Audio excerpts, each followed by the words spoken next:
Record juga? Okay, thank you. Thank you. Boleh teruskan.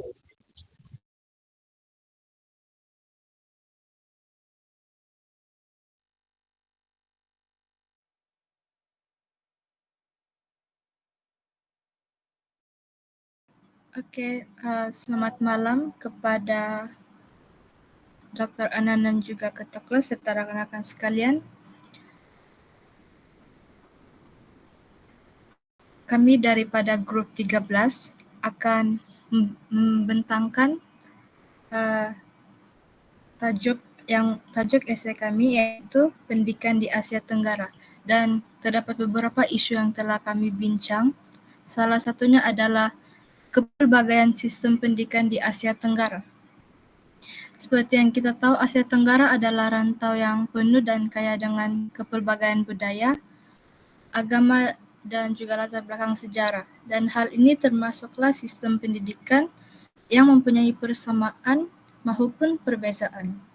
Oleh itu, terdapat beberapa aspek sistem pendidikan yang dapat dilihat di Asia Tenggara seperti dasar pendidikan, yaitu yang membentuk dan menjadi acuan dalam pelaksanaan pendidikan tersebut.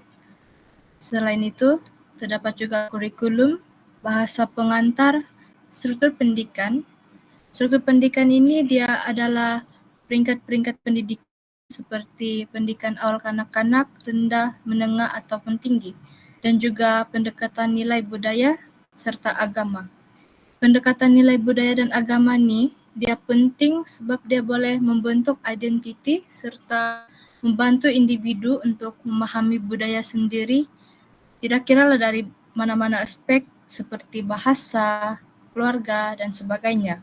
Selain itu, keagamaan ini pun penting untuk diterapkan dalam diri agar nilai-nilai itu dipahami dan individu itu tahu untuk membezakan apa yang betul dan salah. Selain itu, pendidikan formal sebagai tonggak utama. Pendidikan formal ini adalah pendidikan rendah dan menengah untuk di Malaysia. Struktur pendidikan formal di kebanyakan negara Asia Tenggara adalah sama, di mana pendidikan asas atau rendah adalah wajib untuk diambil dan percuma bagi kanak-kanak yang berumur 7 hingga 12 tahun. Sistem pendidikan ini ada di Malaysia, tapi dia juga wujud di Thailand dan juga Vietnam. Bagi pendidikan peringkat menengah pula, dia lebih fokus kepada perkembangan akademik dan vokasional bagi kanak-kanak yang berumur 13 hingga 17 tahun. Hal ini kerana kenapa berlaku dua peringkat ini antara rendah dan menengah, sebab tahap perkembangan bagi anak-anak adalah berbeza dan proses belajar tu haruslah mengikut standard yang sudah ada lah. Sebab kalau kanak-kanak tu dia ada tahap kemampuan dia sendiri dan tidak boleh terlalu di-push. Kalau tidak nanti dong boleh jadi stres. Akhir sekali iaitu kepelbagaian sosioekonomi di setiap negara. Kepelbagaian sosioekonomi ini dia telah menyebabkan berlakunya akses yang terhad kepada pendidikan, terutamanya di negara-negara dengan jurang kekayaan yang besar. Contohnya mungkin terdapat keluarga yang miskin dan mereka tidak mampu untuk membiayai pendidikan bagi anak mereka. Tapi ada juga negara di mana dorang lebih mengutamakan anak lelaki untuk mendapat pendidikan daripada anak perempuan. Seterusnya saya pergi kepada pembentang seterusnya. Seterusnya adalah faktor-faktor perkembangan pendidikan di Asia Tenggara. Di sini ada 4 faktor-faktor yang menyebabkan adanya perkembangan pendidikan di Asia Tenggara. Faktor yang pertama adalah yang pertama adalah pelaburan dalam infrastruktur, dan dasar kerajaan, yaitu negara-negara Asia Tenggara melabur besar dalam infrastruktur pendidikan yang termasuklah teknologi moden dan juga latihan berterusan untuk guru-guru. Malaysia menyediakan akses internet melalui program dan program seperti Satu Bestari Net. Seterusnya adalah dasar pendidikan berkualiti, yaitu mengutamakan pendidikan berkualiti untuk kemajuan ekonomi dan sosial. Sebagai contoh, Singapura fokus kepada STEM dan kemahiran abad ke-21, sementara Malaysia menekankan pengurangan ketidaksamaan sosial dan pendidikan percuma untuk semua. Seterusnya, faktor perkembangan pendidikan di Asia Tenggara yang ketiga adalah kerjasama antara negara. Negara-negara ASEAN bekerjasama dalam program seperti pertukaran pelajar dan juga beasiswa. Hal ini dapat sokongan daripada organisasi seperti organisasi UNESCO. Hal ini juga dapat membantu meningkatkan akses dan mutu pendidikan di seluruh rantau di bahagian Asia Tenggara. Seterusnya, faktor-faktor perkembangan pendidikan di Asia Tenggara yang terakhir adalah pengaruh sejarah kolonial. Negara-negara seperti Malaysia, Singapura, dan Filipina masih terpengaruh oleh penjajahan Eropah, terutamanya dalam penggunaan bahasa Inggris seperti bahasa pengantar dalam pendidikan. Hal ini memudahkan individu untuk berinteraksi di peringkat global kerana kebanyakan masyarakat menggunakan bahasa Inggris sebagai bahasa pengantar. Itu saja dari saya serahkan kepada pembentang seterusnya. Oke, seterusnya masuk kepada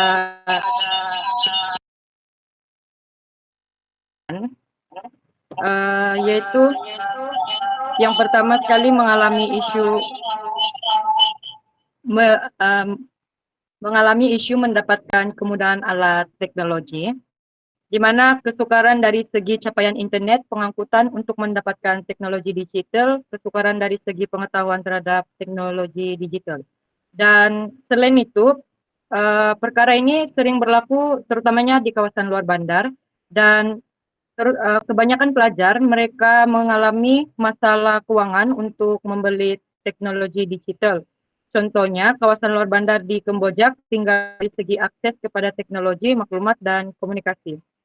Terusnya, kekurangan tenaga kerja seperti guru, yaitu disebabkan berlaku oleh urbanisasi, di mana guru-guru ini mereka lebih memilih kawasan bandar yang menyediakan banyak kemudahan dan menyebabkan kawasan luar bandar ini semakin kekurangan guru. Selain itu, generasi muda juga pada masa ini mereka kebanyakan kurang minat menjadi guru sebab mereka cenderung kepada bidang teknologi, dan bidang teknologi ini lebih memiliki pendapatan yang lebih tinggi berbanding guru yang sering mendapat gaji yang tidak setimpal dengan kelayakan mereka. Dan yang terakhir adalah kekurangan infrastruktur, di mana kemudahan yang tidak mencukupi, yaitu selalunya kawasan luar bandar ini mereka kekurangan sekolah dan menyebabkan pelajar perlu berjalan jauh untuk pergi ke sekolah di bandar. Dan lain-lain juga, guru kurang berminat bekerja di kawasan luar bandar, dan kemudahan akses tidak mencukupi seperti kekurangan bekalan air bersih, bekalan elektrik yang kurang, serta bilik darjah yang sempit. Contoh negara seperti Timur Leste, Vietnam, Malaysia, Indonesia yang pada masa kini masih terdapat kawasan-kawasan luar bandar dalam negara itu yang memiliki sebaran-sebaran pendidikan. Oke, seterusnya.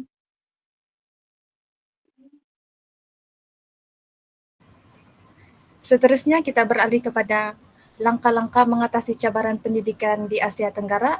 Yang pertama adalah meningkatkan infrastruktur di setiap wilayah. Kerajaan perlulah memperluaskan infrastruktur seperti jaringan internet berkelajuan tinggi di kawasan luar bandar. Seterusnya, penyediaan peranti digital kepada pelajar yang kurang berkemampuan. Langkah yang seterusnya mengadakan program atau latihan kursus di mana guru yang berkemahiran perlu memberikan latihan kepada guru yang kurang kemahiran dalam mengembangkan cara pengajaran mereka ini kepada pelajar. Contohnya, program latihan SEAKIL atau Simeo ITEP dalam bahasa telah menganjurkan program latihan dalam talian untuk guru bahasa di Asia Tenggara. Dan langkah yang terakhir adalah mengkaji, pihak kerajaan haruslah mengkaji kawasan-kawasan terpencil kerana ada komuniti yang tinggal di pedalaman, mereka tercicir daripada segi pendidikan, dan kerajaan juga boleh berinisiatif untuk menubuhkan sekolah di pedalaman agar kanak-kanak di sana dorang boleh terima pendidikan yang sama rata seperti kanak-kanak yang di bandar. Sekian sahaja daripada kumpulan kami. Terima kasih.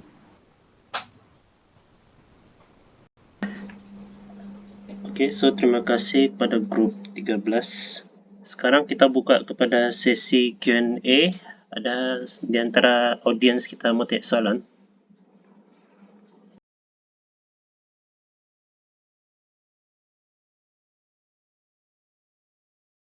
Saya. Ya, silakan. Untuk grup 13, saya nak tanya apakah contoh 13 bahkan? Iya. Oh, apakah contoh dasar pendidikan yang dilaksanakan oleh Malaysia dan Singapura yang berfokus kepada peningkatan kualiti pendidikan?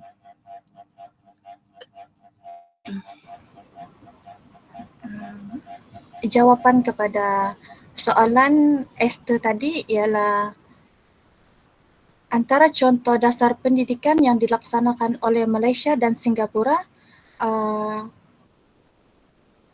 antaranya termasuklah penekanan kepada pembelajaran berasaskan teknologi ataupun STEM dan kemahiran abad ke-21 di Singapura.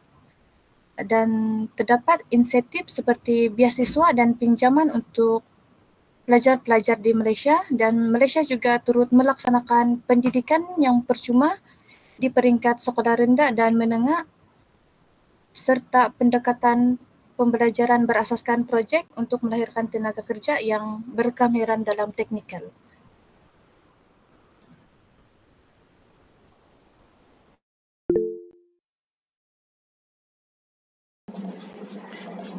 Ya, Baik, terima kasih. ada semua tanya. Selamat malam. Semua okey? Semua sudah makan?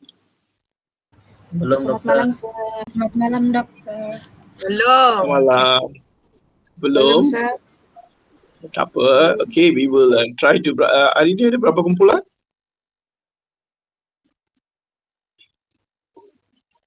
Lima kumpulan. Tak apalah, kita habiskan ikut masa.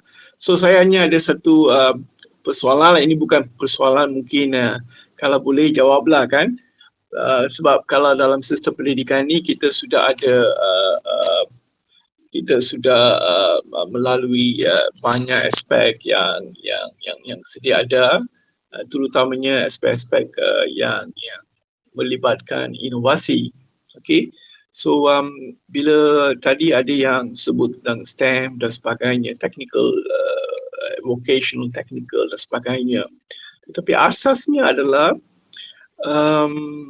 ini semua melibatkan pelaburan yang banyak dan juga cara kita memperkukuhkan kedudukan pendidikan kita.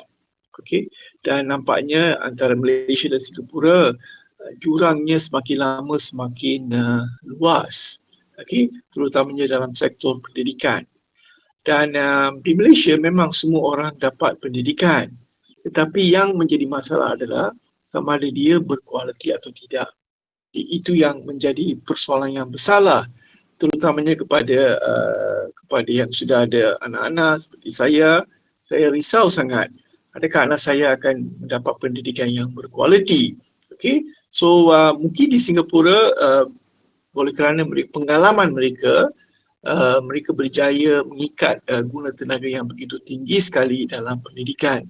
So mungkin itu boleh dijadikan sebagai contohlah bagaimana negara-negara yang mempunyai masyarakat yang pelbagai kaum dan sebagainya yang boleh fokus kepada pembangunan bertaraf dunia. Sebab kalau anda ambil semua syarikat-syarikat inovasi yang ada, termasuk semiconductor, engineering, data science, biotechnology, Singapura memang pusat yang utama sekali.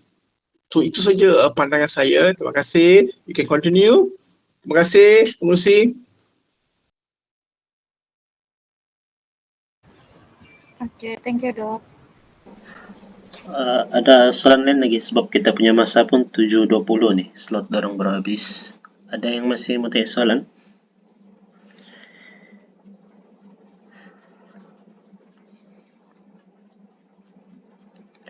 Ataupun saya tanya satu soalan lah, kalau tidak mau tanya. Oh, ada. Ali, okey. Ya.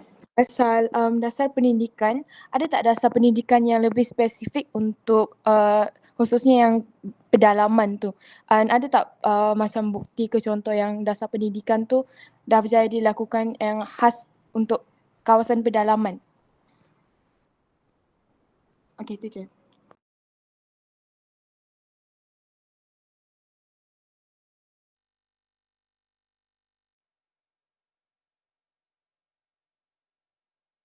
Boleh ulang balik, sorry. Kan macam awak cakap tadi, kita nak macam memperbaikilah dasar pendidikan dekat kawasan pedalaman. So, ada tak inisiatif daripada kerajaan ke dasar pendidikan yang khas untuk kawasan pedalaman tu? Kalau ada, boleh bagi contoh dasar pendidikan tu?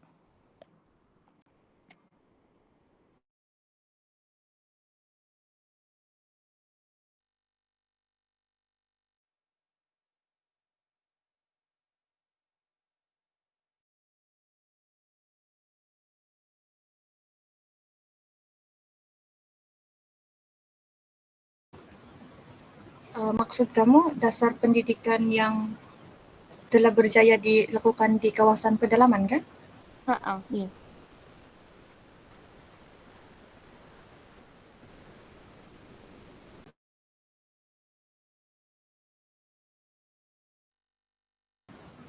Setakat ini belum ada yang berjaya sepenuhnya. Setakat yang kami tahu belum ada yang berjaya sepenuhnya lah. Okey, baiklah. Terima kasih. Okey, sama-sama.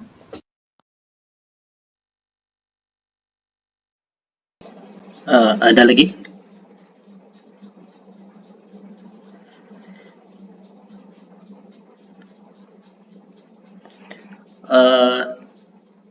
Ada 2 minit lagi. Dengan ringkas, kamu boleh dia pun tanya juga. Sorry, saya dulu. Sebab kamu ada cerita untuk tingkatkan skill rakyat. Di Malaysia kita ada masalah brand drain tu. So dari pendapat kamu lah, apa yang kamu research kan, apa kamu punya suggestion untuk mengelakkan brand drain ni?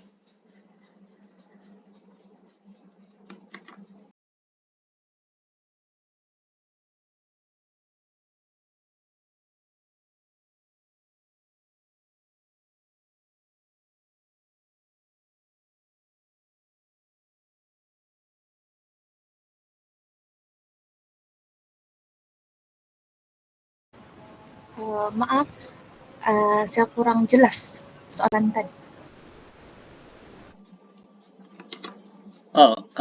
Masalah brand drain, maksudnya dia belajar di Malaysia tapi dia kerja di luar and then dia tidak balik-balik lagi di Malaysia. Dia punya skill negara lain yang dapat, macam doktor negara Singapura dapat kemahiran tu, bukan kita. So macam mana mau atasi, dari pendapat kamu lah, apa yang kamu research? Kalau dari Jana dulu. Tidak, biar. Nah, kalau dari segi pendapat saya, kerajaan boleh kasih tingkat gaji lah untuk ikut taraf kelayakan individu tersebut. Kalau macam dokter, gaji dia tuh mesti setara dengan dia punya kelayakan. Sebab kenapa dorang pilih dekat negara-negara lain ni? Sebab negara-negara lain lebih macam memakai dorang ni sebab ikut dorang punya kelayakan, dan gaji yang dorang dapat tu setimpal dengan apa yang dorang sudah buat. Macam itulah saya punya pendapat. Okay, thank you. Member lain ada mau tambah? Kalau tidak, kita bergerak ke grup 17. Kita bergerak ke grup 17 lah kan? Grup 17 ready sudah?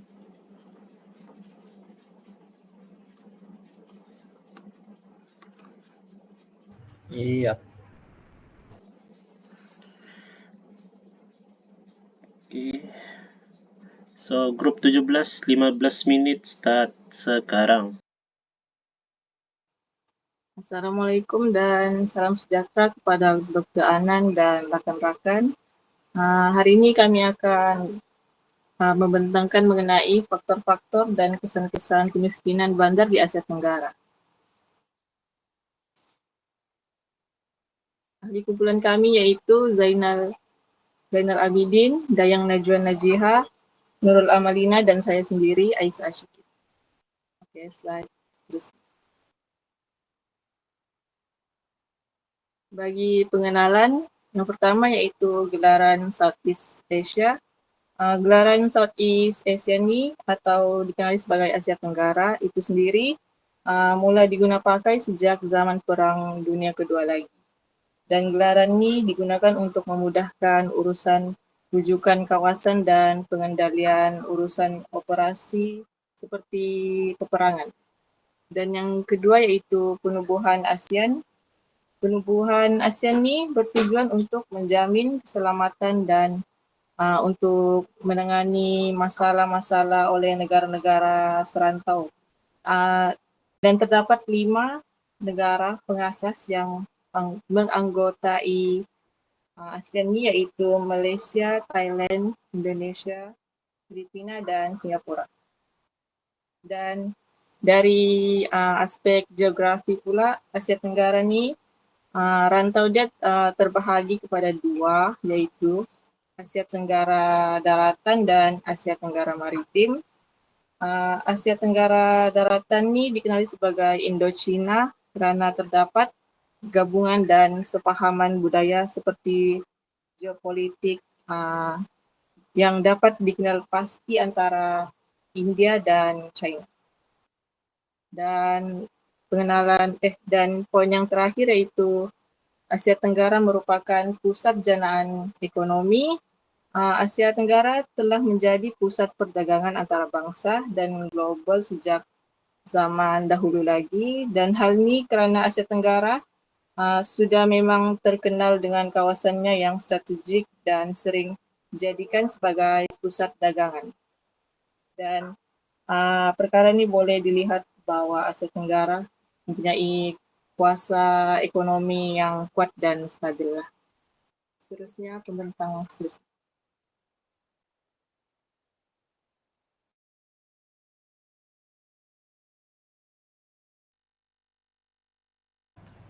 Selamat malam, saya Amalina Faizul. Saya akan bentangkan tentang konsep kemiskinan bandar. Okey, definisi kemiskinan bandar ni adalah seseorang atau sebuah keluarga yang mengalami masalah dalam pelbagai aspek. Secara umumnya, kemiskinan bandar ni dia libatkan individu atau sebuah keluarga yang ada kekurangan dalam pelbagai aspek. Contohnya macam kewangan, pendidikan, perumahan dan kesihatan. Walaupun bandar ni sering dikaitkan dengan pembangunan, tapi tidak semua penduduk di sesebuah bandar tu dapat menikmati manfaat tersebut. Okey, untuk poin kedua, jenis kemiskinan bandar. Jenis kemiskinan bandar ni terbahagi kepada 2. Satu, kemiskinan tegar dan yang kedua, kemiskinan relatif. Kemiskinan tegar ni bermaksud pendapatan yang paling minimum untuk meneruskan kehidupan, Manakala kemiskinan relatif ni pula bermaksud pendapatan lebih rendah berbanding purata pendapatan dalam masyarakat. Untuk poin ketiga, pendekatan garis kemiskinan. Ini maksud dia dekat Malaysia, pendapatan garis kemiskinan ni dia digunakan untuk menentukan siapa yang dianggap miskin. Dia dibahagi kepada dua, iaitu nama ringkas dia PGK. PGK makanan untuk pastikan keperluan pemakanan asas dipenuhi, dan PJK bukan makanan pula melibatkan keperluan lain macam tempat tinggal dan pengangkutan. Pendapatan di bawah PJK dikategorikan sebagai miskin, dan jika kurang daripada separuh PJK, individu tu dianggap miskin tegar. Lepas tu untuk yang konsep kemiskinan relatif ni, dia untuk yang lebih spesifik lah, dia kemiskinan yang diukur berdasarkan perbandingan pendapatan seseorang dengan purata pendapatan masyarakat. Dia ada ciri-ciri dia. Yang pertama, berlaku akibat ketidaksamaan pendapatan dalam masyarakat, dan yang kedua, dia dikaitkan dengan taraf hidup yang boleh diterima dalam budaya dan komuniti tertentu. Contohnya, pendapatan dia lebih rendah berbanding purata pendapatan negara walaupun cukup untuk keperluan asas. Itu saja daripada saya. Sekian, terima kasih.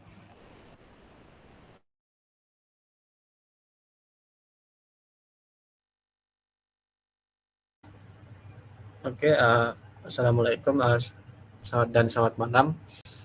Oke, saya akan membentangkan faktor-faktor yang membawa kepada kemiskinan bandar di Asia Tenggara.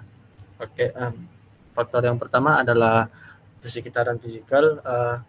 Sekitaran fisikal yang tidak sehat ini membawa kepada berbagai jenis penyakit yang berbahaya. Contoh penyakit berbahaya yang sesuai untuk diambil contoh adalah seperti COVID-19, pandemik COVID-19 itulah yang berlaku pada tahun 2021. Oke, angkara daripada ekoran daripada pandemik COVID-19 ini telah menyebabkan berlakunya peningkatan pengangguran dan peningkatan tahap kemiskinan, terutamanya bagi kalangan warga muda dan juga warga emas di Asia Tenggara. Sebab seperti yang kita tahu pada semasa berlakunya pandemi COVID-19 itu terdapat berlaku sekatan dalam semua jenis aktiviti ekonomi dan menyebabkan berjuta-juta orang menganggur. Tidak kira di Malaysia ataupun di negara Asia Tenggara yang lain seperti Indonesia dan juga Filipina. Dan penyakit COVID-19 yang melanda ini juga menyebabkan ramai penduduk di Asia Tenggara kehilangan dalam punya pekerjaan dan hanya berharap terhadap bantuan daripada sektor kerajaan saja bagi memenuhi keperluan kehidupan harian mereka. Oke, selain itu sebab yang kedua pula adalah globalisasi. Oke, globalisasi ini dia membawa maksud sebagai satu fenomena yang menyebabkan dunia terlihat kecil dari segi perhubungan manusia, ekoran daripada peningkatan teknologi yang semakin pantas. Oke, ekoran daripada globalisasi ini dia akan membagikan manusia kepada dua lah. Satu kepada yang mampu akses dan kedua kepada yang tidak mampu akses. Macam contohnya golongan yang mempunyai modal dan mampu akses terhadap berbagai informasi akan memberikan mereka manfaat dalam ekonomi, politik, dan juga sosial, sekaligus memberikan kelebihan terhadap mereka di dalam era globalisasi. Manakala golongan yang tidak mampu ataupun yang miskin akan lebih terpinggir. Globalisasi ini akan memaksa kerajaan di setiap negara tersebut untuk menstrukturkan kembali sektor ekonomi mereka agar mencapai standar dalam paras global dan mengurangkan subsidi serta penswastaan, dan menyebabkan kurangnya peruntukan terhadap golongan yang kurang mampu dari segi pendidikan, kesehatan, dan bantuan perkhidmatan terhadap golongan miskin. Oke, dan seterusnya, kesan yang seterusnya pembentang. Selamat malam, saya dan Najwa akan membentangkan faktor-faktor yang seterusnya. Faktor seterusnya ialah kos sara hidup yang tinggi. Pendapatan tidak mampu untuk menampung kos sara hidup. Terdapat dua faktor ketara yang dapat kita lihat yang menyebabkan situasi ini berlaku, iaitu yang pertama, kos perumahan yang tinggi. Harga sewa dan harga rumah di kawasan bandar seperti Kuala Lumpur lebih mahal. Oleh itu, sesetengah keluarga membayar sebahagian besar daripada pendapatan mereka untuk tempat tinggal. Dan faktor yang kedua pula ialah kos pengangkutan. Seperti yang kita tahu, bandar besar seperti Kuala Lumpur, Jakarta, sangat memerlukan pengangkutan. Jadi kos pengangkutan ataupun penyelenggaraan kereta ni tadi mengurangkan kemampuan mereka untuk menampung perbelanjaan yang lain. Faktor yang seterusnya ialah peluang pekerjaan yang terhad. Penawaran bagi tenaga kerja di kawasan bandar melebihi daripada permintaan yang wujud, yang akhirnya mewujudkan satu persaingan yang sengit. Situasi ini disebabkan oleh kemajuan teknologi. Contohnya seperti sektor pengeluaran. Mereka akan mengurangkan jumlah pekerjaan tradisional yang ada dan semakin bergantung pada mesin. Dan yang kedua ialah tiada kemahiran yang sesuai. Walaupun terdapat banyak pekerjaan di kawasan bandar, tetapi golongan miskin yang punya akses pendidikan terhad ataupun tiada latihan kemahiran yang relevan akan suka untuk memenuhi pasaran kerja. Seterusnya ialah kesan-kesan. Oke, bagi kesan-kesan kemiskinan bandar terhadap Asia Tenggara, kesan yang pertama adalah kemiskinan bandar dia akan membawa kepada kewujudan penempatan setinggan. Penduduk yang berpendapatan rendah ataupun miskin sukar untuk mendapatkan kemudahan perumahan yang selesa dalam kehidupan mereka. Oleh disebabkan itu, keadaan ini memaksa mereka untuk tinggal di kawasan setinggan yang kurang selesa. Kalau macam contoh di Bandar Kuala Lumpur terdapat satu kampung yang dinamakan sebagai Kampung Baru, dan kampung ini merupakan salah satu rumah setinggan yang terdapat di kawasan bandar. Dan rata-rata penduduk yang tinggal di kawasan setinggan ini kebanyakannya berpendapatan sederhana dan rendah, sekaligus menjadikan mereka sebagai penduduk yang mengalami masalah kemiskinan bandar. Walaupun hakikatnya mereka berada berdekatan dengan Bandar Kuala Lumpur kampung ini tiada pembangunan ekonomi yang menyeluruh. Seterusnya, kesan yang kedua adalah kemiskinan bandar akan mewujudkan kesukaran dalam bidang ekonomi. Lambakan penduduk yang berhijrah ataupun bermigrasi ke suatu tempat ke tempat yang lain menyebabkan berlakunya persaingan yang kuat di dalam bidang ekonomi. Dan migrasi yang tidak terkawal ini juga menyebabkan ramai penduduk yang bergantung terhadap aktiviti yang tidak formal. Contoh aktiviti yang tidak formal seperti macam berjajar di tepi jalan, macam kedai-kedai runcit gitulah. Dan perkara ini menyebabkan mereka untuk menampung kos sara hidup di bandar. Dan seterusnya, pembentang seterusnya. Bagi kesan-kesan yang seterusnya pula ialah hidup dalam keadaan yang serba-serbi tidak mencukupi. Mereka tidak mempunyai pendidikan yang berkualiti. Jadi, keluarga ni tadi akan hidup dalam keadaan miskin dan suka untuk menyediakan pendidikan yang berkualiti untuk anak-anak. Ini kerana mereka tidak mampu untuk membiayai kos pendidikan, iuran sekolah, buku rujukan dan pakaian seragam. Kesannya, kekurangan pendidikan ini tadi akan menghalang anak-anak mereka daripada memperoleh kemahiran yang diperlukan untuk memperoleh pekerjaan baik pada masa hadapan. Dan kesan yang terakhir pula ialah peningkatan masalah sosial dan kesihatan. Untuk masalah sosial ni boleh berlaku apabila ketiadaan akses kepada pendidikan, perumahan yang tidak memadai ataupun ketidakstabilan ekonomi akan mendorong seseorang individu untuk melakukan jenayah.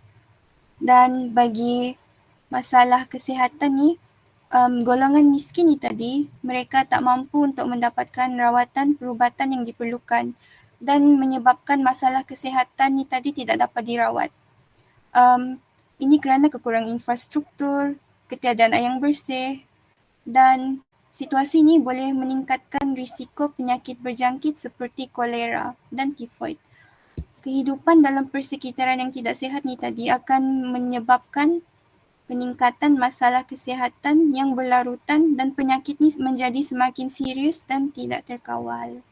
Okey, itu saja. Sekian, terima kasih. Okay, thank you. Group 16. So, kita buka untuk Q&A sekarang. Ada siapa mau ajukan soalan?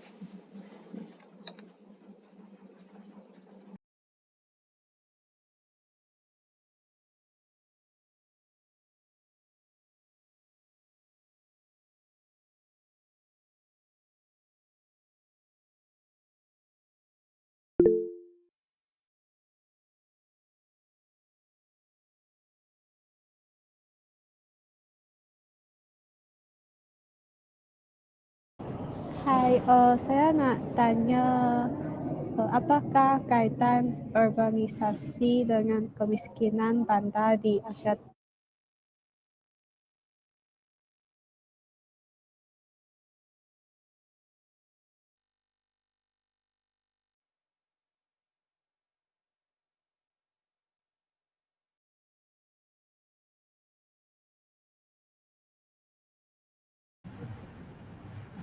Boleh ulang balik soalan dia, tak berapa jelas tadi.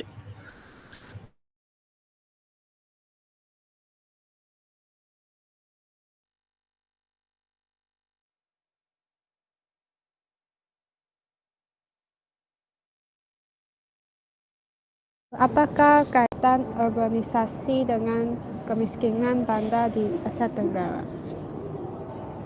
Kaitan urbanisasi terhadap kemiskinan di Asia Tenggara kan. Okey, kalau macam yang kita tahu ni, urbanisasi itu tadi dia pasal pembangunan yang tidak terkawal. Okey, ekoran daripada urbanisasi yang tidak terkawal ni menyebabkan kita nampak macam sesebuah tempat tu maju kan. Jadi kalau tempat tu maju, banyak orang luar bandar yang tertarik untuk datang ke sana, kira untuk mencari kerja lah.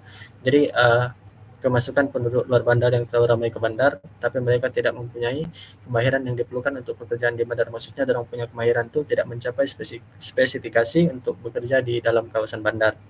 Lepas tu urbanisasi ini juga akan menyebabkan pertumbuhan kawasan ataupun perumahan setinggan yang tidak terkawal macam yang sudah dibincangkan tadi. Itulah jawapan dia.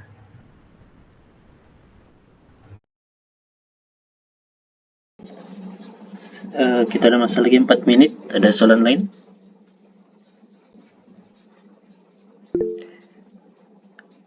Ya, Tio Kai Eun, silakan.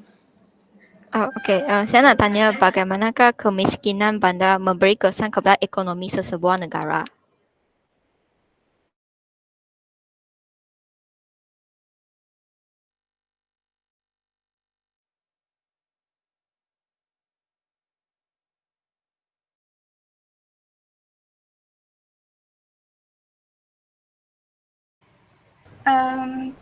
Okey. Soalan dia tadi, kemiskinan bandar memberi kesan kepada ekonomi negara kan? Jadi, jawapannya ialah produktiviti akan berkurang dan menjadi semakin rendah. Golongan miskin bandar ni tadi yang kurang pendidikan dan kemahiran akan menyumbang kepada satu tenaga kerja yang kurang produktif. Selain itu juga mereka merupakan beban kepada sistem sosial. Sebagai contoh, untuk kos bantuan kebajikan dan rawatan kesihatan dan program pembasmian kemiskinan semakin meningkat. Mereka ni juga boleh menurunkan pelaburan di negara kita. Kemiskinan yang berlaku dan kawasan setinggan ni boleh menjejaskan imej sesebuah bandar tu tadi yang akhirnya akan menghalang pelabur asing daripada melakukan sebarang pelaburan di negara kita. Okay, terima kasih.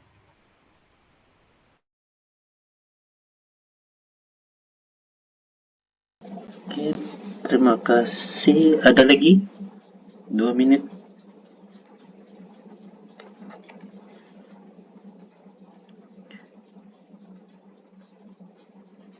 Kalau tidak ada, grup 16 ready? Kalau ready, just show je slide.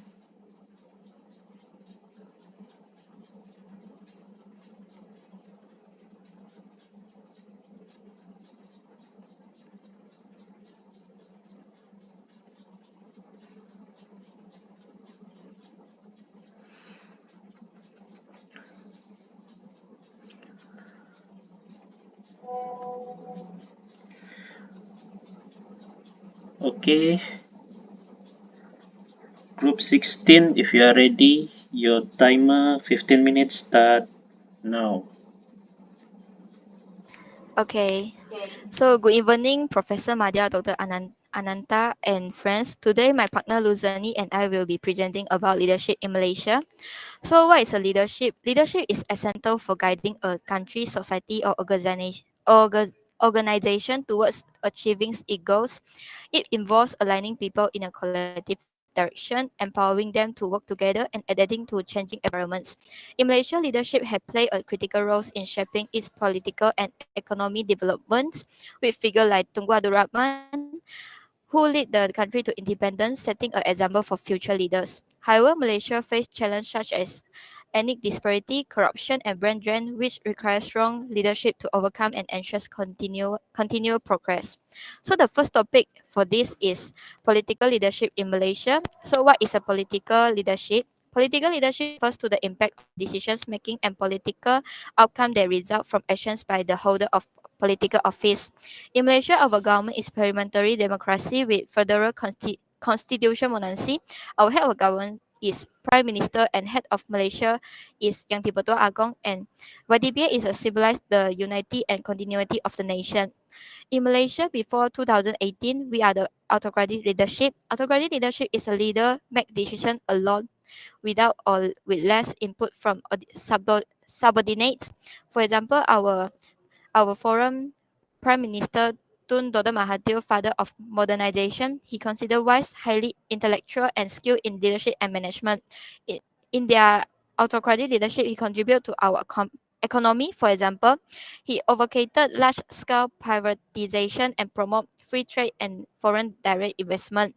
In 1996, the real GDP growth of 8.5% annually for the decades, and in 1997, Malaysia ranked 18 in export and 17 in import globally, with trade exceeding USD 157 billions, and it successfully navigated the 1997 financial crisis without International Monetary Fund's assistance. And he created the new economy policy (NEP), and his autocratic leadership also is a strong leadership during challenges. He maintained political stability during turbulent periods by consolidation powers and reduced the power of the monarchy in the constitutional crisis of 1983 and 1993, ensuring parliamentary supremacy. So the second leadership in Malaysia is democratic leadership. The democratic leadership is shared decisions making between leaders and subordinate, and the democracy means run by the people. So the first Malaysia have a chance to be more democratic is Pakatan Harapan led by Tun Dr. Mahathir and Wan Azizah Wan Ismail. Pakatan Harapan won the 2018 general elections. This is the first time UMNO lost in the election since Malaysia gained independence. After that, Anwar Ibrahim led the Pakatan Harapan win the 2022 general election. It demonstrated Malaysia's peaceful transition for an authoritarian regime to democratic politics. Pakatan Harapan is an elected coalition that brings together the Reformist Keadilan Party led by Anwar Ibrahim and main ethnic Chinese party, the Democratic Action Party (DAP), and two anti-UMNO Malaysia party, Amanah dan Bersatu. Pakatan Harapan advocated for an economy that prioritizes the people needs, focus on reducing political corruption, and strengthen democratic governments. So in a conclusion, Tun Dr. Mahathir leadership is better suited for periods require rapid decisive action and large-scale development, and Anwar Ibrahim leadership is more appropriate for modern, complex societies that require inclusivity, accountability, and sustainable reforms. So that's all from me. Now I pass it to Zhen Yi.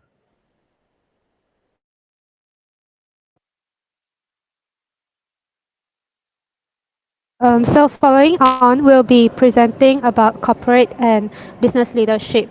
Talking about corporate and business, CSR will be something quite related to this field.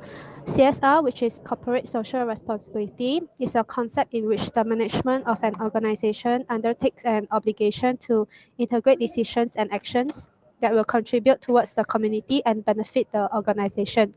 So to promote CSR, Bursa Malaysia launched its CSR framework for public listed companies in 2006, highlighting that CSR is more than philanthropy and community initiatives. Bursa framework highlighted four major dimensions for CSR reporting, which is environment, community, marketplace, and workplace.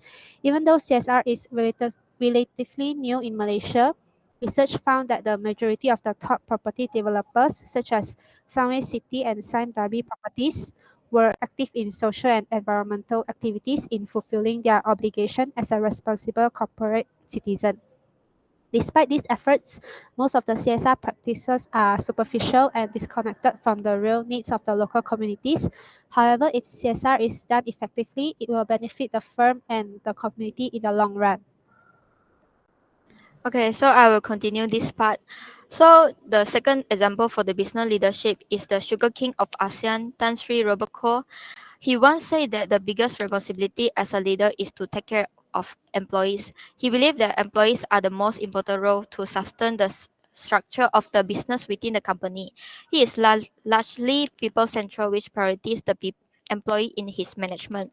So although he is Malaysia's richest man for over 2 decades, Koh became the chairman of Malaysia Singapore Airlines MSA, which was the challenging role for 2 years since 1969 and played peacemaker between Malaysia and Singapore governments, facilitating MSA spill into MAS Malaysia Airline System and SIA Singapore Airline in 1972. So Core Foundation was incorporated since the 1970s. This company under the Malaysian Companies Act 1965 as a company limited by granting and not having share capitals and is not profitable charitable institutions. This foundation is evaluating poverty and economic disparity, supporting education such as scholarships, student loan, donation to institutions, providing scientific, medical, and humanitarian aid, and promoting health and recreations. And Roboko was an icon of the business community, but he also contributed to society and helped to decrease the economic distance between poor and rich people. So the leader in various fields can have a significant impact on the country, especially successful entrepreneurs like Tan Sri Roboko, who contribute to and give back to the nation after achieving success. This can also be considered a form of leadership.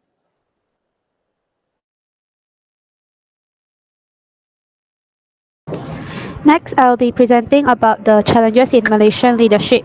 Malaysia is a multi-ethnic society of 32.4 million people, including 69.4% Bumiputra, 23.2% Chinese, 6.7% Indian, and 0.7% others.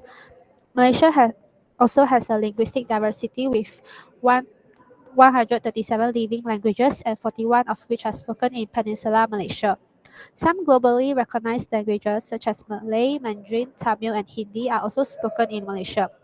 Most Malaysians also speak fluent English, as English is an international language of commerce and diplomacy.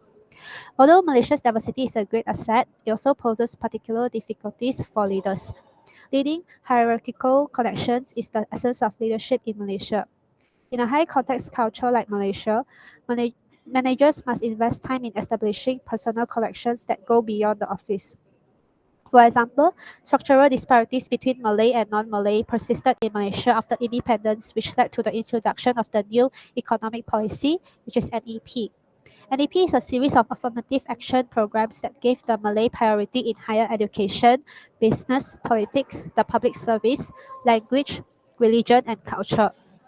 However, weak political institutions allowed Malay elites to exploit NEP programs for personal gain, worsening ethnic conflicts and intra-ethnic inequalities. Hence, Prime Minister Anwar Ibrahim introduced Malaysia Madani, or SCRIPT framework, in July 2023 to build a sustainable, caring, and inclusive nation by shifting from ethnicity-based programs to need-based initiatives. Besides that, corruption in Malaysia has also been of the most pervasive issues. Both the public and private sectors are significantly impacted by corruption, manifesting in bribery, embezzlement, fraud, cronyism, bid rigging in procurement, and money laundering. Money politics happen between big business and the Barisan Nasional BN leaders, particularly the United Malays National Organisation UMNO and individual members of parliaments and MPs. One of the best examples is the 1MDB controversy, where the Auditor General report faced resistance, with senior political figures obstructing access to key documents and data in 2016. Lastly, another challenge faced by Malaysian leadership that I will be talking about is youth participation. The underrepresentation of youth in leadership has limited youth potential and prevented the use of fresh ideas and creative solutions in national development. There are a few youth engagement challenges, such as low political and civic engagement, where youth are less active and informed about political parties and voting system. There was also digital divide as political parties fail to use social media effectively to engage and educate young voters. Not only that, many young Malaysians as for today feel detached from their country, citing politics as a primary reason for living. Youth participation in leadership is very important as youth bring fresh ideas, innovative thinking, and technological expertise essential for addressing modern challenges like climate change, digitalization, and economic transformation.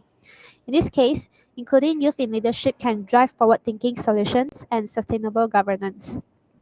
In conclusion, leadership is vital in shaping Malaysia's political, corporate, and societal landscapes. The nation's diversity offers both opportunities and challenges, demanding inclusive and ethical leadership. Visionary leaders like Tan Sri Robert Kwok have shown how leadership can drive growth and social responsibility. However, issues like corruption and youth disengagement persist. Malaysia's future depends on cultivating leaders who prioritize unity, equality, and long-term prosperity while embracing diversity and accountability. That's all from us. Thank you very much. Okay, thank you, Group 16. Now we open for Q&A. Anyone would like to start asking?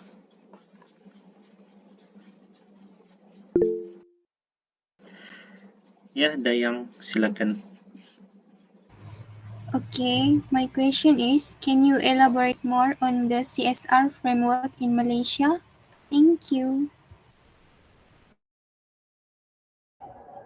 Okay, so the CSR framework include environment, community, workplace, and also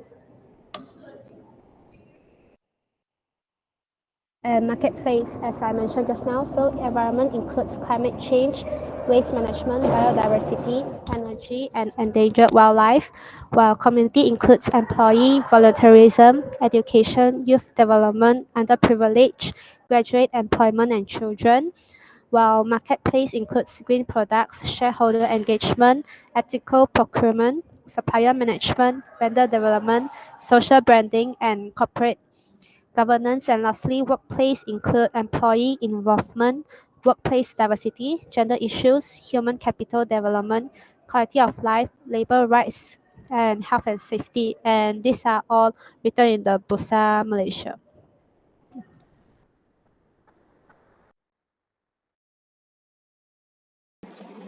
Okay, if I may ask one question, there's a slide where you say about Tun Mahathir's authoritarian leadership style.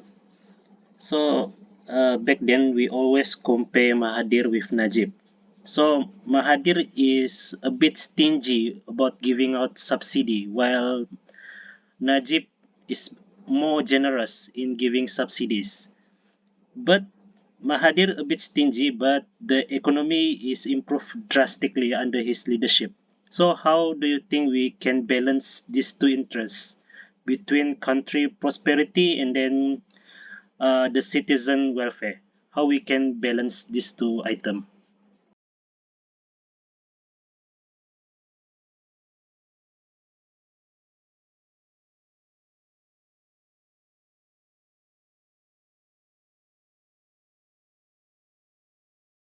Sorry, can you repeat one more time? Because I don't listen clearly. Okay, so Mahathir a bit stingy for subsidy, but our economy improved drastically. On the flip side, Najib, he's very generous in giving subsidy, but the economy is a bit turbulent under his leadership. So how do you think we can balance these two interests between prosperity and then our welfare?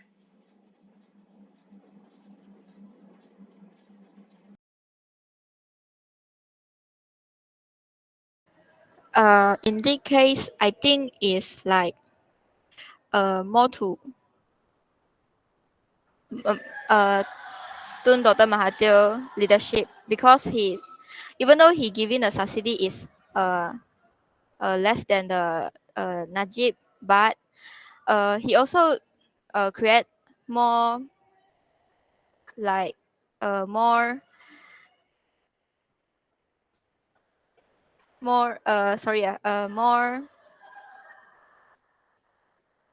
like dasar pandang ke Timor and like he create the Persatuan Negara-Negara ASEAN Tenggara, which is ASEAN. This dasar-dasar can help us to improve our economies and help us to memperkukuhkan hak kedudukan kita di Asia Tenggara.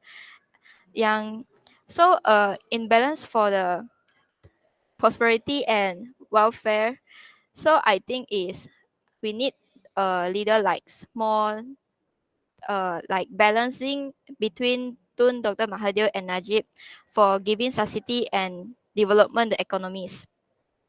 Can you understand my answers?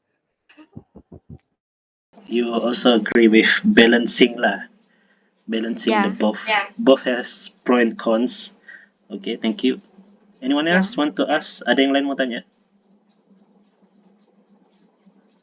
We have extra 5 minutes, but if tiada, ada mau tanya?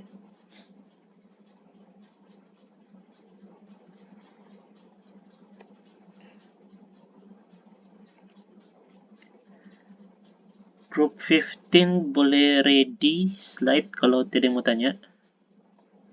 Ada group 15 sini.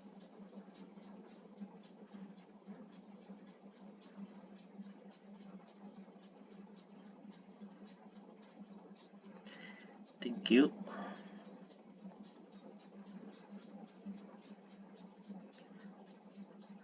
So group 15 ready? Siapa present? Hamizan dulu.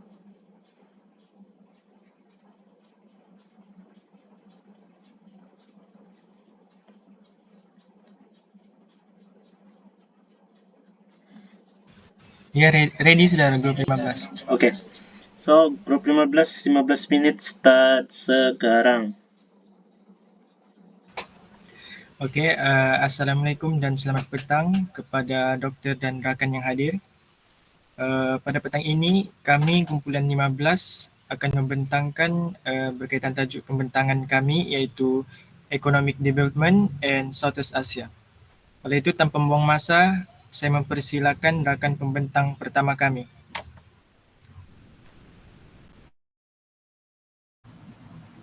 Okay, Assalamualaikum dan selamat petang. Saya akan mulakan dengan pengenalan. Asia Tenggara adalah salah satu kawasan yang mempunyai ekonomi yang berkembang pesat. Beberapa negara seperti Singapura, Malaysia dan Thailand telah menjadi ekonomi yang maju, sementara negara-negara lain masih dalam proses pembangunan. Kawasan ini juga mempunyai sumber alam semula jadi dan merupakan pusat perdagangan global. Asia Tenggara juga merupakan sebuah kawasan geografi yang terletak di sebelah selatan benua Asia. Seterusnya, kawasan ini juga terdiri daripada 11 buah negara yang terbahagi kepada 2 subkawasan utama iaitu Asia Tenggara Daratan dan Asia Tenggara Kepulauan. Negara-negara Asia mempunyai latar belakang, budaya dan bahasa yang berbeza-beza. Okey, seterusnya kita beralih kepada apakah faktor-faktor yang mempengaruhi pembangunan ekonomi di Asia Tenggara. Yang pertama, faktor sumber alam semula jadi. Negara-negara di Asia Tenggara yang kaya dengan hasil semula jadi seperti minyak, gas asli, biji timah, kayu, kelapa sawit, getah dan pelbagai jenis hasil pertanian.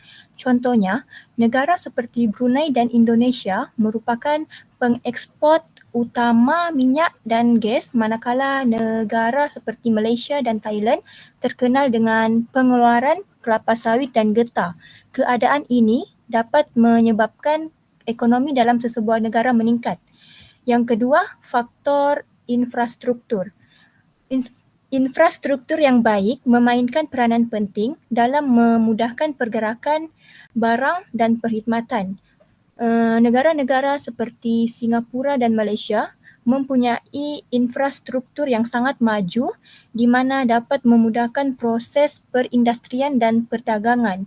Contohnya, infrastruktur pengangkutan seperti pelabuhan utama di negara-negara seperti Singapura dan Malaysia memainkan peranan penting dalam perdagangan antarabangsa, manakala pembangunan rangkaian lebuh raya dan landasan kereta api dapat mempercepatkan proses pengeksportan dan pengimportan barang. Akhir sekali, faktor pelancongan.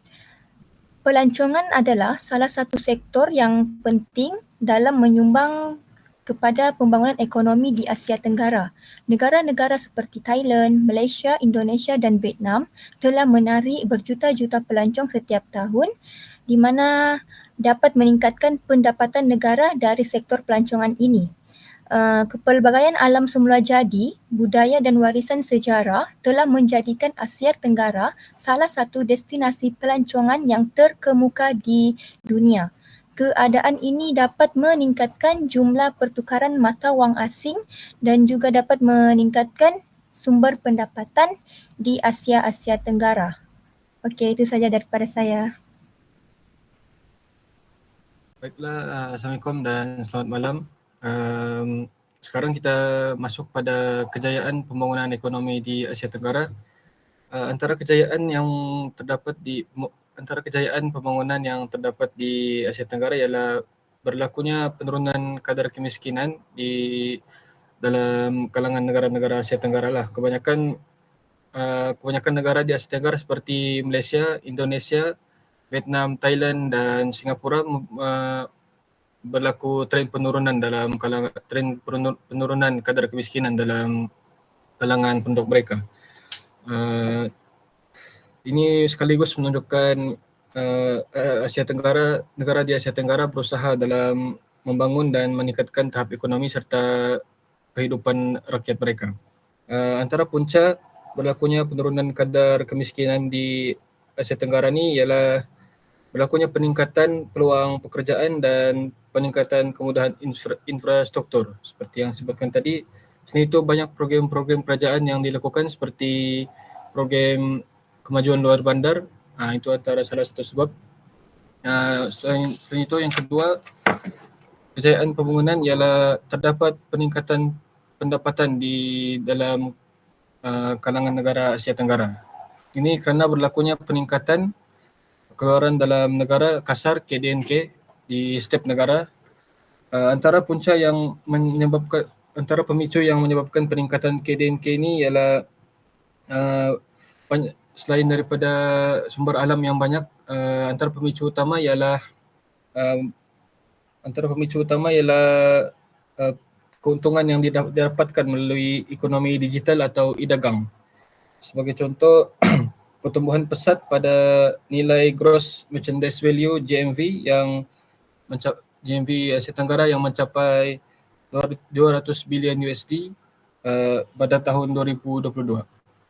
Seterusnya kita beralih kepada kejayaan yang ketiga, iaitu berlaku peningkatan kadar literasi dan sistem pendidikan di Asia Tenggara. Ini kerana kadar literasi atau kadar penduduk yang tahu untuk membaca dan menulis di Asia Tenggara semakin meningkat. Mengikut data yang diambil, 95% rakyat di Asia Tenggara mampu untuk membaca dan menulis. Yang lain pula, sistem pendidikan ni berkembang majulah sekarang di Asia Tenggara.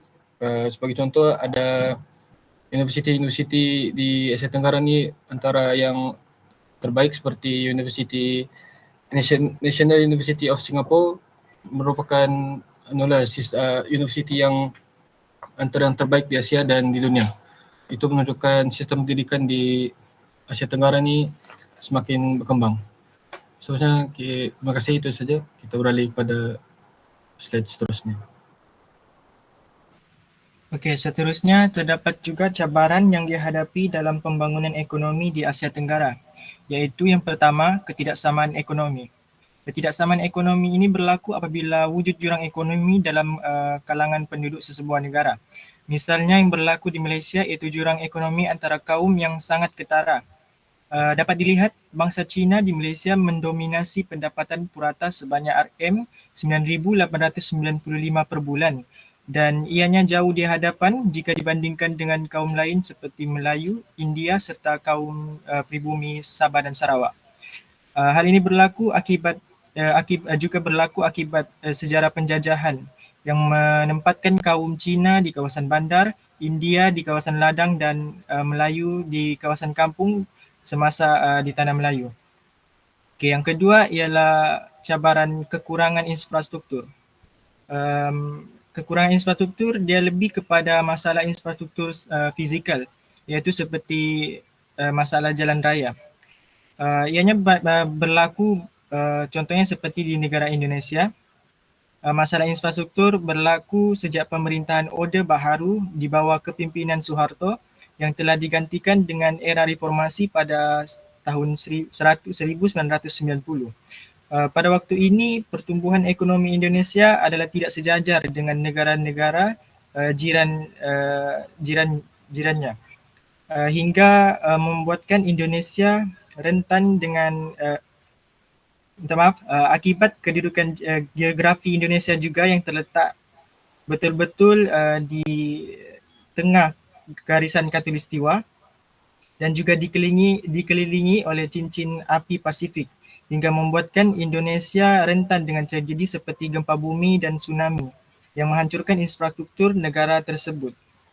Dan kesannya dia telah mengakibatkan kebimbangan negara luar untuk menjalankan hubungan perdagangan secara jangka panjang. Dan cabaran terakhir ialah kestabilan politik dan konflik. Ketidakstabilan politik dan konflik turut menjadi masalah yang sering dihadapi oleh negara di Asia Tenggara. Konflik yang masih hangat berlaku sehingga ke hari ini ialah seperti konflik yang berlaku di Myanmar ataupun lebih dikenali sebagai konflik rampasan kuasa. Ketegangan ini telah menyebabkan ramai orang awam mengalami penderitaan dan terpaksa berpindah akibat serangan udara yang bertubi-tubi untuk mengelakkan daripada nyawa mereka terancam seperti pertempuran di Rakhine. Kegawatan ini bukan sahaja telah mengancam keselamatan negara, namun telah membawa kepada kebantutan ekonomi akibat negara yang tidak terkendali dengan baik dan keadaan status negara yang kian memburuk. Hal ini telah menyebabkan hambatan ekonomi yang semakin menjadi teruk dan terjejas. Itu saja, seterusnya saya persilakan pembentang terakhir. Okey. Untuk poin terakhir iaitu usaha-usaha yang perlu dilakukan untuk meningkatkan ekonomi di Asia Tenggara. Okey, untuk isi pertama, peningkatan pelbagai latihan kemahiran. Hal ini dapat dilihat melalui penerokaan dalam mewujudkan serta menawarkan pelbagai latihan kemahiran bagi meningkatkan kemahiran. Misalnya, bagi buruh dalam pelbagai sektor seperti sektor pembuatan, teknologi maklumat, perkhidmatan dan juga pertanian. Di samping itu, pemberian skim latihan dan pembiayaan sepanjang penglibatan dalam institusi latihan kemahiran juga telah ditubuhkan. Usaha ini akan dapat melahirkan lebih banyak tenaga kerja yang berkemahiran tinggi dan berkualiti hingga dapat memenuhi permintaan industri semasa dan secara tidak langsung membawa kepada pembangunan ekonomi negara. Isi kedua iaitu pengukuhan sumber domestik. Dengan adanya kawasan yang strategik, Asia Tenggara berusaha untuk meningkatkan hasil daripada beberapa sektor seperti sektor pertanian, pelancongan dan perindustrian. Hal ini akan menjadi sumber pendapatan alternatif yang boleh menjamin peningkatan ekonomi di Asia Tenggara. Mereka juga akan mendapat sokongan dengan pembentukan kerjasama melalui Organisasi Ekonomi ASEAN iaitu AEC yang mana ia bertujuan untuk meningkatkan integrasi ekonomi. Hal ini mempunyai banyak manfaat yang dapat diterima dan dapat mengurangkan kebergantungan negara di Asia Tenggara kepada sumber luar dan ia dapat memastikan pengembangan ekonomi di rantau ini terus berlanjutan. Sisi ketiga, peningkatan pembangunan infrastruktur moden. Hal ini dapat melancarkan proses import dan ekspor barangan, mempercepat pergerakan orang dan mengurangkan kos pengeluaran. Misalnya pembinaan jalan raya, pelebuhan dan lapangan terbang yang lebih moden akan meningkatkan hubungan antarabangsa, antara negara dan wilayah. Infrastruktur digital juga terus dikembangkan untuk meningkatkan kemajuan pesat di bidang teknologi informasi dan komunikasi. Infrastruktur digital yang kuat akan mendorong sektor seperti pendidikan online, layanan kesihatan berbasis teknologi dan perdagangan daring yang semuanya sangat relevan dengan perkembangan zaman. Isi terakhir, pengukuhan hubungan diplomatik antara negara-negara di Asia Tenggara. Hubungan yang menguntungkan kedua-dua pihak atau hubungan yang saling memerlukan antara satu sama lain seperti hubungan pasca merdeka antara Malaysia dengan Indonesia jelas membawa kepada pertumbuhan ekonomi yang pesat kepada dua buah negara tersebut melalui hubungan diplomatik ini. Pemupukan hubungan diplomatik misalnya antara Malaysia dan negara lain akan mendorong ke arah pertumbuhan ekonomi yang pesat di negara-negara Asia Tenggara. Kesimpulannya, perkembangan ekonomi di Asia Tenggara dapat dilihat dengan jelas telah mencapai pelbagai kemajuan daripada pelbagai aspek yang tertentu. Aspek-aspek yang telah dibincangkan jelas memainkan peranan yang amat penting dalam pembangunan ekonomi yang dapat dibuktikan dengan kejayaan pertumbuhan ekonomi yang pesat di Asia Tenggara sehinggalah hari ini. Cabaran-cabaran yang dapat menghambat peningkatan ekonomi di Asia Tenggara perlulah diatasi dengan segera dengan kerjasama daripada pelbagai pihak yang penting demi kesejahteraan sejagat. Itu saja daripada kami. Sekian, terima kasih. Okay, thank you Grup 15. Kita direct kepada Q&A. Ada yang ingin menanyakan soalan? Banyak masa, 10 minit.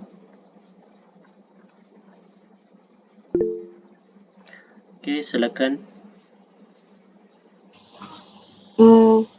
Bagaimana negara Myanmar ini membangunkan ekonomi negara mereka sedangkan banyak konflik yang berlaku dalam negara tersebut?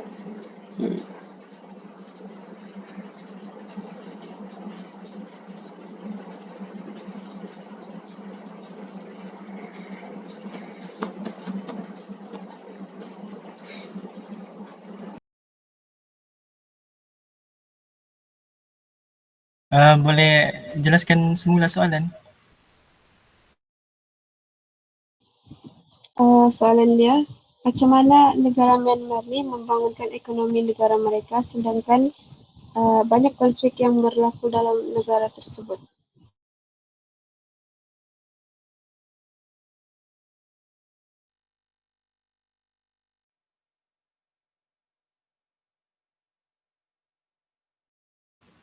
Okey, untuk soalan tersebut, saya rasa negara Myanmar, ekonomi mereka masih dalam keadaan yang belum baik kerana diorang masih dalam sistem pemerintahan tentera di mana masih berlaku pergolakan politik dan masih wujud di kawasan-kawasan tertentulah.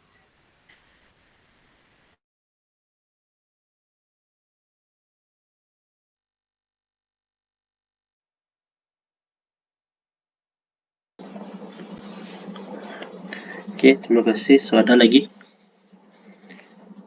Ada 3 minit.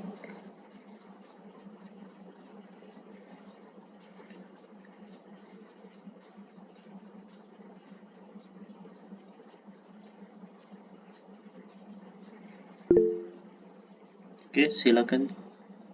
Dayang Najwa. Okey, soalan saya, kenapa masalah infrastruktur ni penting dalam isu pembangunan ekonomi di Asia Tenggara? Okey, masalah infrastruktur ni dia memang tidak dapat dinafikan penting dalam sebab dia merupakan elemen dalam ekonomi negara. Sebab dia bukan hanya penting dalam pembangunan ekonomi sesebuah negara tapi aspek lain seperti kesejahteraan dan keselamatan pun turut terkait. Contohnya masalah di Indonesia, mereka menghadapi masalah seperti kedudukan geografi yang menyebabkan infrastruktur mereka mengalami kerosakan. Jadi mereka mengalami masalah dalam kegiatan ekonomi seperti hubungan diplomatik dengan negara-negara lain untuk menjalankan kegiatan ekonomi dalam jangka panjang.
Boleh ulang kah? Macam kurang jelas bah soalan tu. Oh, okay. So, sebagai contoh Singapura, dia just satu parti bah. Walaupun dia bilang demokrasi, tapi dia lebih kepada itulah authoritarian. Ambil contoh lah, so kamu ada mention Burma tadi, Myanmar. Myanmar kenapa dia still dengan tentera? Sebab dorang ada value dorang sendiri yang dorang perlu jaga. So, why not tinggalkan sejak value tu, kita maju sejak. Kamu faham tak? Macam kalau kita juga, kita ada value kita ada hak bumi putra yang kita perlu pertahankan. Kalau kita mau maju, mungkin kita perlu sacrifice, perlu korbankan sedikit bumi putra tu untuk kemajuan.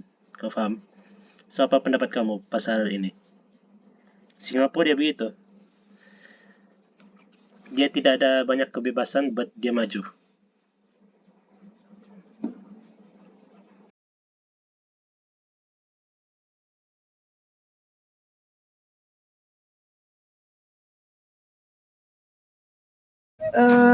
Kalau pendapat saya lah, kan Myanmar ni dia ada cabaran besar dalam membangunkan ekonomi. Jadi kalau dia tinggalkan apa tadi tu yang value Value orang dia. tu yang tentera tu, jadi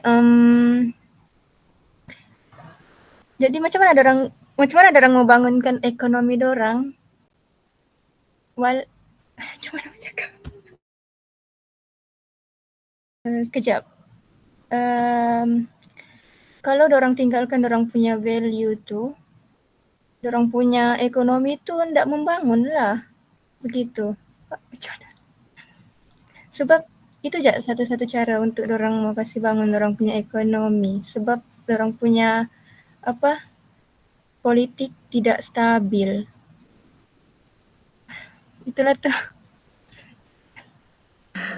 But it's okay. Yang adik kumpulan lain mau jawab atau tidak? Ada ke masih? Saya boleh saya bagi pendapat. Pendapat saya kan dia ada value, jadi dia macam Singapura, dorang ada pemimpin yang bagus dalam memimpin negara dorang. Jadi macam sebagai contoh macam Malaysia kan bukan mau cakap pemimpin dia tak berapa, tapi kalau tiada value hak untuk bebas untuk bersuara tu, jadi negara tu mungkin akan semakin mundur lah kalau dia punya pemimpin tak berapa tak berapa bagus gitu. Jadi Singapura saya rasa ikut negara tu juga. Kalau Singapura saya rasa dorang tidak masalah, so pemimpin dorang baik, walaupun dorang dapat memberi kebebasan suara, tapi peningkatan value peningkatan ekonomi dorang baik. Jadi itu saya mau bagi pendapat. Terima kasih input dia. Ahli kumpulan lain ada cover? Kalau tidak ada, ada. Silakan. Saya nak tanya, kita dah tengok tadi kan ASEAN, the Southeast Asian, even though dia banyak kejayaan dalam economic development, why the Asian still macam jauh ketinggalan dibandingkan dengan negara lain seperti Amerika? Okey, itu je.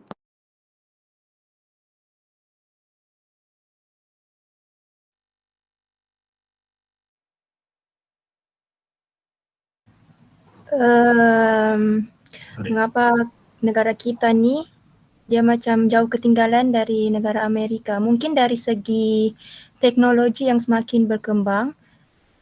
Kan seperti yang kita tahu, negara-negara luar seperti Amerika, Jepun tu dorang punya teknologi ni semakin canggih. Jadi banyaklah negara-negara luar yang yakin untuk melabur di negara dorang. Jadi macam Malaysia, kita punya teknologi ni bukan tidak berkembang, berkembang, maju juga, tapi sedikit ketinggalan daripada negara-negara luar lah seperti Amerika yang menyebabkan kita punya ekonomi ni kurang meningkat. Menjawabkah? Ya, terima kasih. Okay, thank you. Thank you grup 15. So, sudah 8.40, masanya untuk grup 6. Grup 6 Randy? Kalau grup 6 Randy, show slide.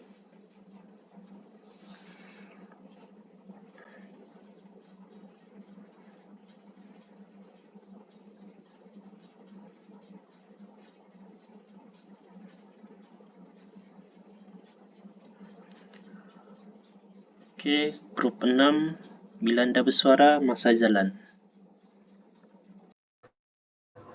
Okey, selamat petang dan salam sejahtera kepada Dr. Anand. Kami daripada kumpulan 6 akan membentangkan tentang demokrasi dan Asia Tenggara di Malaysia. So, demokrasi dia adalah sistem pemerintahan di mana kuasa terletak di tangan rakyat, which means rakyat dorang ada kuasa untuk memilih pemimpin dorang sendiri. Okey, untuk Asia Tenggara pula dia terdiri daripada 11 negara ada Filipina. Demokrasi di Malaysia ni, rakyat mempunyai hak memilih pemimpin melalui pilihan raya, bersuara dan terlibat dalam keputusan penting. Untuk jenis demokrasi di Malaysia pula, dia ada 4. Salah satunya adalah demokrasi berparlimen. Rakyat memilih wakil melalui pilihan raya setiap 5 tahun. Dan kedua, raja berperlembagaan yang di-Pertuan Agong sebagai ketua negara, manakala kuasa eksekutif dipegang oleh Perdana Menteri dan Kabinet. Untuk yang ketiga, sistem pilihan raya. Pilihan raya diadakan secara bebas dan adil mengikut kawasan pilihan raya sendiri. Dan yang terakhir adalah kebebasan dan hak rakyat, mana rakyat bebas bersuara, memilih pemimpin dan juga berhimpun mengikut undang-undang.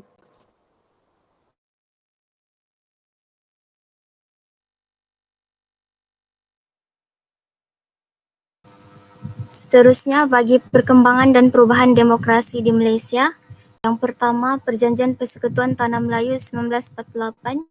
Perjanjian ini menggantikan Majlis Penasihat dengan Majlis Perundangan Persekutuan.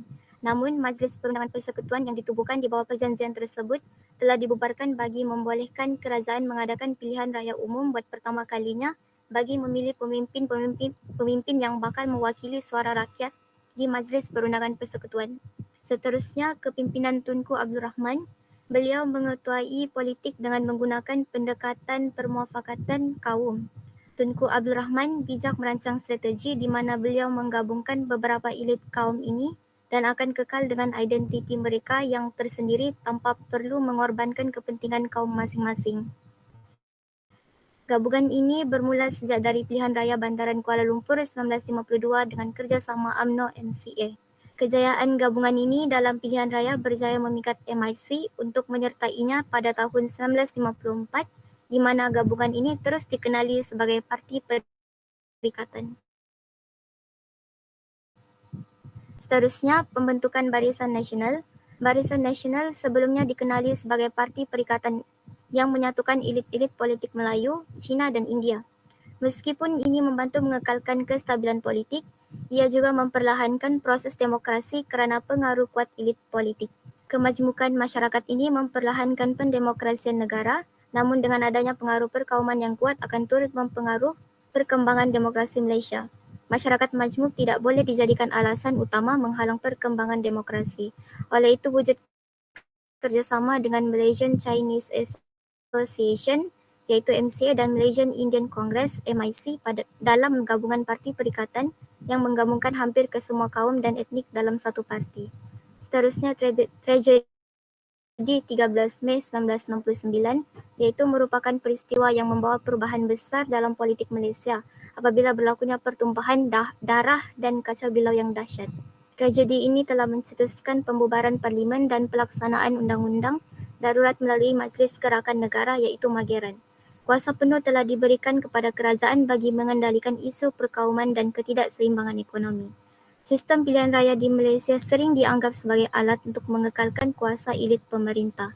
Contohnya pindaan terhadap undang-undang pilihan raya serta peranan institusi-institusi tertentu yang sering memihak kepada Barisan Nasional. Seterusnya, kepimpinan Tun Abdul Razak dan Tun Hussein On. Di bawah kepimpinan Tun Abdul Razak dan Tun Hussein On pula, pendekatan politik tertumpu kepada kawalan struktur. Tun Abdul Razak memperluaskan peranan kerajaan melalui pengukuhan pengaruh UMNO dalam Barisan Nasional. Peluasan Barisan Nasional ke Sabah dan Sarawak menunjukkan usaha untuk mengukuhkan kestabilan politik, tetapi pendominasian UMNO menjadikannya sebagai alat untuk mengawal kebebasan politik. Seterusnya, kepimpinan Tun Dr. Mahathir Mohamad. Tun Dr. Mahathir Mohamad yang memimpin dari 1981 hingga 2003 menunjukkan gaya pemerintahan yang berorientasikan pembangunan tetapi bersifat authoritarian. Kritikan terhadap gaya pemerintahan ini semakin berleluasa selepas peristiwa-peristiwa kontroversi seperti Operasi Lalang pada tahun 1987 dan pemecatan Anwar Ibrahim pada tahun 1998. Ketika Tun Dr. Mahathir Mohamad memerintah dari tahun 1981 sehingga 2003, demokrasi Malaysia mendapat kritikan dengan kehadiran elemen authoritarian yang kuat.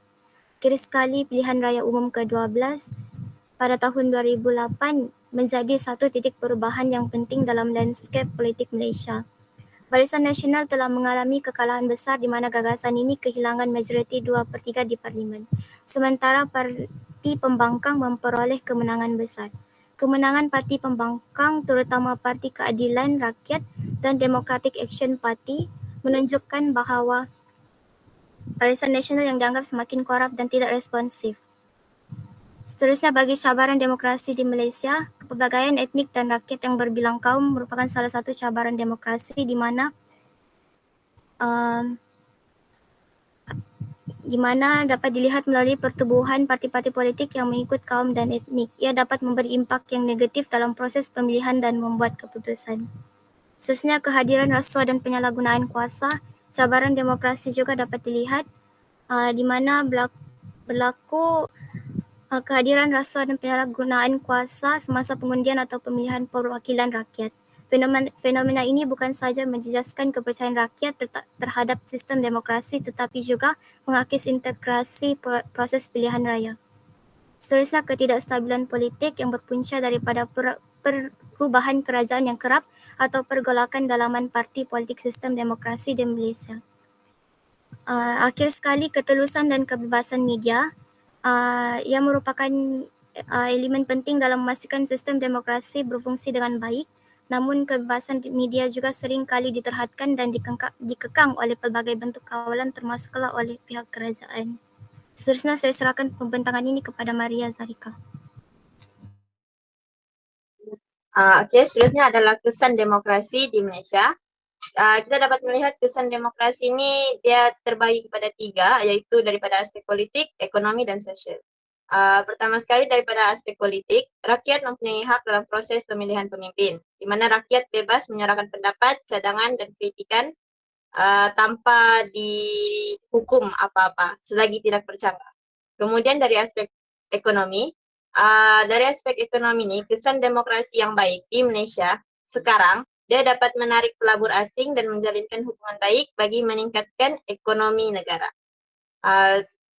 Dengan adanya demokrasi ini, negara juga akan mempunyai halat tuju ekonomi yang jelas, seterusnya dapat meningkatkan ekonomi negara. Kemudian dari aspek sosial, keadilan dan kesaksamaan adalah prinsip utama dalam dasar demokrasi. Oleh itu, rakyat diberi perlindungan undang-undang yang sama tanpa diskriminasi seperti yang kita lihat sekarang. Rakyat bebas bersuara, bebas melakukan apa saja di negara tanpa dihukum selagi tidak bercanggah.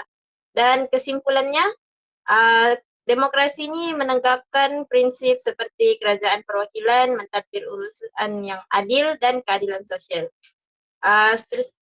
demokrasi ini juga adalah mempunyai sistem yang seimbang.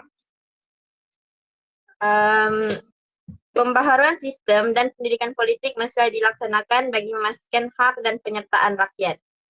Seperti yang kita lihat sekarang, pengundi bermula daripada umur 18 tahun. Jadi pendidikan dari aspek politik tu kena diterapkan bermula daripada awal, daripada sekolah, agar orang tidak tersalah memilih pemimpin kerana rakyat mempunyai hak dalam sistem demokrasi ini. Dan demokrasi ini merupakan satu proses yang dinamik dan kompleks yang memerlukan kerjasama semua pihak, sama ada dari segi kerajaan dan juga rakyat. Sekian, terima kasih.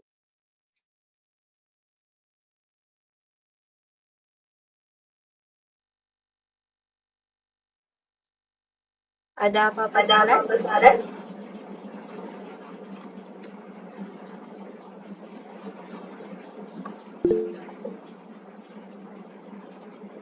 Ya, silakan. Okey. Terdapat segelintir rakyat Malaysia, terutamanya generasi muda, yang masih tidak mendaftar sebagai pengundi. Pada pandangan anda, mengapakah keadaan tersebut berlaku dan berikan cadangan anda untuk mengatasi masalah tersebut? Itu saja.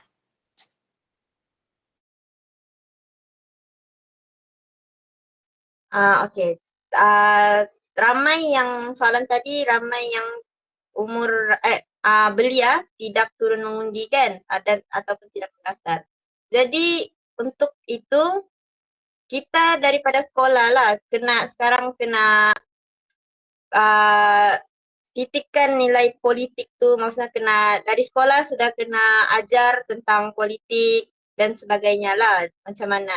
Macam kita sekarang pun kita belajar pasal politik. Masa sekolah dulu pun ada juga politik dan ada juga subjek macam sejarah tu dia telah tunjukkan proses-proses pilihan raya yang mengajar kita tentang pilihan raya, pengundian, politik semua.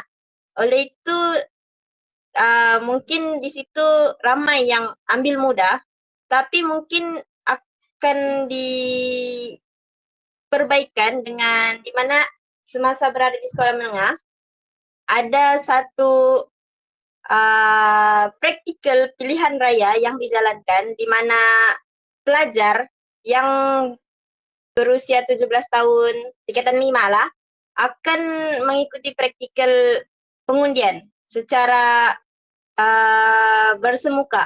Maksudnya orang akan mengalami sendiri macam mana cara-cara mengundi itu. Jadi di sekolah sudah menerapkan nilai politik dalam pengundian ni lah. Sekian, terima kasih.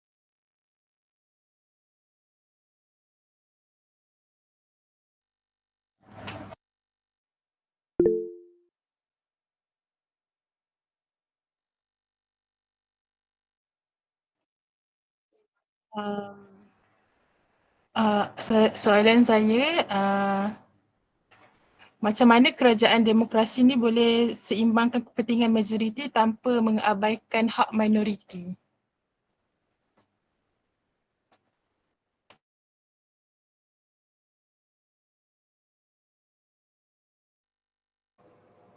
Boleh ulang soalan? Macam mana kerajaan demokrasi dia boleh seimbangkan kepentingan majoriti tanpa mengabaikan hak minoriti?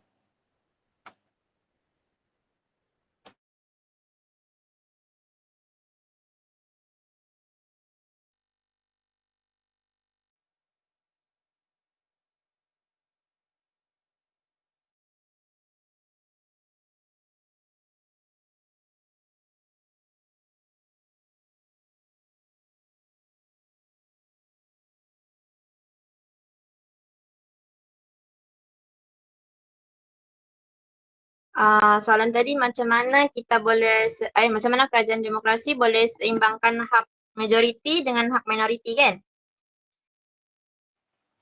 Betul. Okey, kalau dari situ kita dapat lihatlah rakyat ni terlibat secara khusus lah. Maksudnya kita sebagai rakyat akan memilih pemimpin kita melalui pilihan raya. Jadi di situ tiada perbezaan antara majoriti dan minoriti. Jadi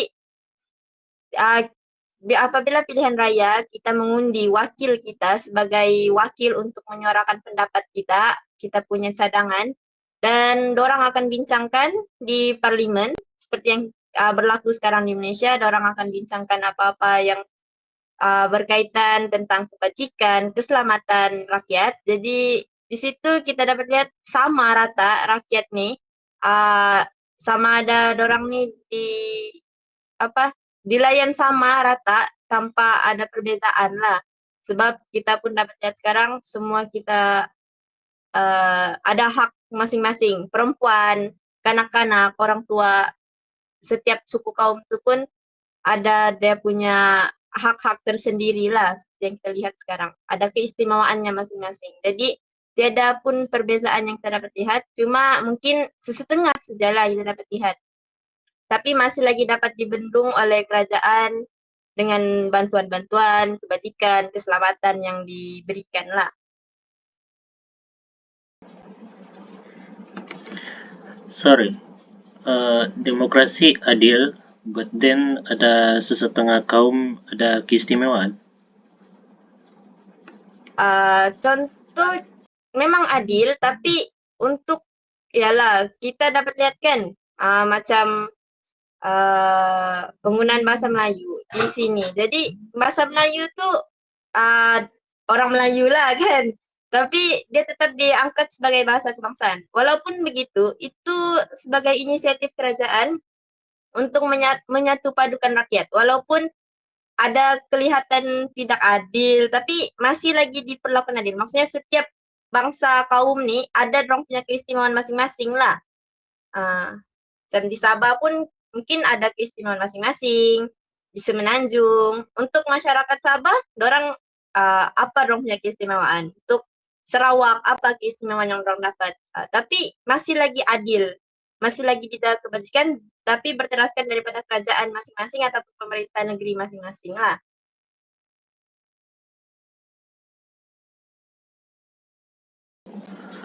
Okay. So since kamu group plus, ada sepatutnya kata? Saya okey je, saya dengar saja apa yang anda semua bincangkan. So ada lagi bagi berapa kumpulan ni? Last ni sah. Ni last sudah? Ya, last sudah. So saya tidak ada. Berapa kumpulan hari ini? Kalau campur tadi pagi 7. 7 sudah. Lagi kita ada berapa tu? 2 tadi pagi. 2 lagi kan? 2 lagi kumpulan. Sorry? Lagi ada berapa kumpulan lagi yang belum diselesaikan? Sisa. Japa. 1, 2, 3, 4, 5, 6, 7, 8, 9, 10, 11 grup sah. 11 grup kan? Besok 3 grup jam 10. Besok pukul berapa? Jam 10 sah. Mungkin saya jam 10 ni anda teruskan. Mungkin kalau saya sempat saya masuk sebab sebelum ni saya ada mesyuarat dengan di Chancellery ni. Kalau boleh saya akan cuba masuklah link. Okey, saya rasa tidak ada masalah, tapi saya ada melihat pada perbincangan dan sebagainya kan. Mungkin dia akan menarik, tetapi mungkin apabila kita bincangkan tentang faktor pembangunan demokrasi itu sendiri, okey, tadi ada yang tanya soalan tentang bagaimana demokrasi itu mengimbangkan kedudukan majoriti dan minoriti dalam sebuah negara. Itu agak penting apabila kita melihat demokrasi itu sendiri adalah falsafah asasnya adalah keadilan, justice. Okay, so keadilan itu sama ada keadilan material, keadilan spiritual, perlu diberikan kepada semua masyarakat. So kalau itu tidak diamalkan kebarangkalian demokrasi negara itu tidak berfungsi sepatutnya. Okay. So sebab tu di Asia Tenggara ni kita panggil sebagai demokrasi Al-Asia, demokrasi terpimpin seperti Malaysia. Malaysia ni bukannya demokrasi seperti mana yang dianggap demokrasi. Dia demokrasi yang sudah dicampur aduk dengan kepentingan-kepentingan negara. Okay. So sebab tu dia ada beberapa tahap-tahap pembangunan yang tidak seimbang. Begitu juga dengan negara-negara jiran sama ada Singapura ke Indonesia ke. So mereka ada ketidakseimbangan dalam demokrasi itu sendiri. Okay. So you can't get the perfect system. Tapi ada negara cuba mengamalkan sebaik yang mungkin supaya dia dapat mengekalkan memberi the delivering system. Okay. Terutamanya dari segi corruption dan sebagainya boleh dihadkan supaya pembangunan boleh dipercepatkan. Jadi ada juga bincang tentang korupsi dan sebagainya, salah guna kuasa. Okay. So di sini prosedur perundangan satu, kedua adalah pelaksanaan. Siapa nak memantau ni semua. Okay. So satu lagi masalah adalah pemantauan. Okay. Dan kita juga menghadapi masalah apabila sama ada negara itu benar-benar serius atau tidak dalam menghadapi ataupun dalam mematras gejala-gejala seperti rasuah. Okay. Ini disepakati, we getting a very wrong signal actually, terutamanya pemimpin, okay, kes-kes yang tak jelas, okay.